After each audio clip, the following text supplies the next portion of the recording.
Today we are going to be going over cleaning our silencers. So I have already cleaned 2 of them. This is going to be my 3rd one, and I'm actually trying something a little bit different this time.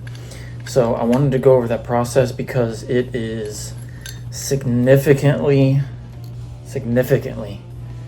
better, much better results, much easier, much faster. So the other one is, they're actually both the same can. It is an Octane 45.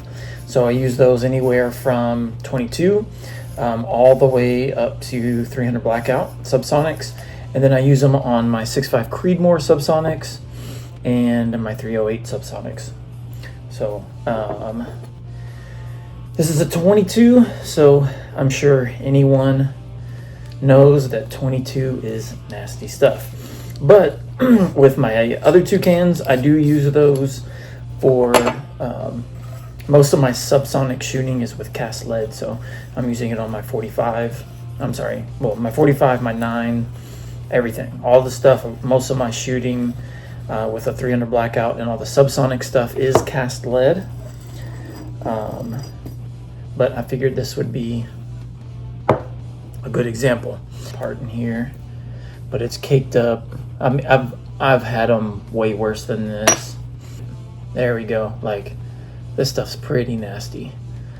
So these take CTA baffles. So basically, these are going to click together. So it seals everything on the inside. So not much dirt really gets on the outside of them or inside the tube. So usually, as far as the tube goes, Dawn dish soap, scrub, and that's it. So I've got everything apart. Let's go back to the kitchen and get this cleaned. Okay, so here is basically the process. I've got butter knife, that's to scrape extra hard stuff off. And I use a brass brush. I've also got, this is plastic. I've used multiple different things. You can use WD-40, basically any kind of lubrication / cleaner type of thing. But at the moment, I've been using Break Free CLP. This stuff is my favorite so far. That'll be done for later. But this is the magic sauce, CLP. What I've been doing in the past was using the dip, which is white vinegar. So half white vinegar, half hydrogen peroxide. Stuff is horribly toxic, bad for your hands, it stinks. It's nasty stuff, and honestly, it doesn't really work that well. This is the first time using this. I did my other 2. And I mean, it is immaculate. And then the CLP, or not the, yeah, the CLP just makes it look brand new. Here's the other one. I mean, it is absolutely clean, nothing left on it. I'm gonna reuse this. I've already cleaned 2, that's why this stuff is really nasty. But you just drop everything down in here. And how long you wanna let it sit depends on you. I would say let it sit for a minimum of a couple hours. So what I've done is I let mine sit for,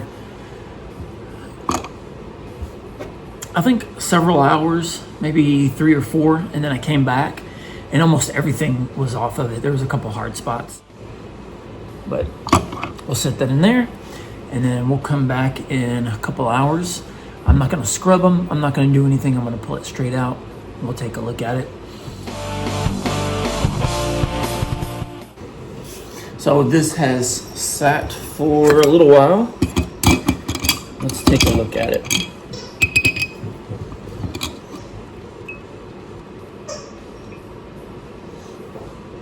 All right, so this has gunk in it, but it's almost like mud, which literally wipes right off. But look at the difference. So what I do is I take my scrubby My dog's over here playing, so excuse that. So this is real time. I'm just gonna scrub at this. And this is like a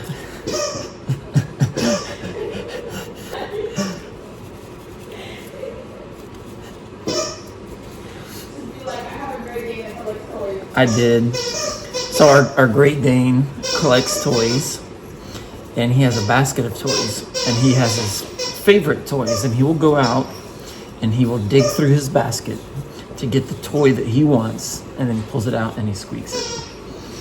Okay, so I'm just gonna rinse it off.